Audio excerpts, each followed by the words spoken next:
కంటి నిపుణుల గురించి కొన్ని తరచుగా అడిగే ప్రశ్నలు మరియు మన కళ్ళ గురించి ఆసక్తికరమైన విషయాలు ఇక్కడ ఉన్నాయి. మన కళ్ళు అద్భుతమైన అవయవాలు, అవి మన అత్యంత కీలకమైన ఇంద్రియాలలో ఒకదానికి బాధ్యత వహిస్తాయి. కానీ వాటిని ఎవరు జాగ్రత్తగా చూసుకుంటారు? కంటి నిపుణులు 3 రకాలుగా ఉంటారు: ఆప్థాల్మాలజిస్ట్, ఆప్టోమెట్రిస్ట్, ఆప్టిషియన్.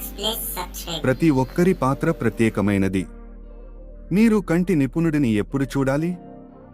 దృష్టి సమస్యలు లేకపోయినా క్రమం తప్పకుండా కంటి పరీక్షలు చేయించుకోవడం ముఖ్యం. మీ కళ్ళు ప్రతి సెకనుకు సుమారు 10 మిలియన్ బిట్స్ సమాచారాన్ని ప్రాసెస్ చేయగలవని అంచనా. మీ ఐరిస్ మీ వేలిముద్ర వలె ప్రత్యేకమైనది. మన కళ్ళు నిజంగా వస్తువులను తలక్రిందులుగా చూస్తాయా? అవును. కానీ మీ మెదడు దాన్ని సరిదిద్దుతుంది. ఈ తరచుగా అడిగే ప్రశ్నలు అద్భుతమైన కంటి సంరక్షణ ప్రపంచం మరియు మా దృష్టి యొక్క అద్భుతమైన సామర్థ్యాలపై కొంత వెలుగునిచ్చాయని మేము ఆశిస్తున్నాము.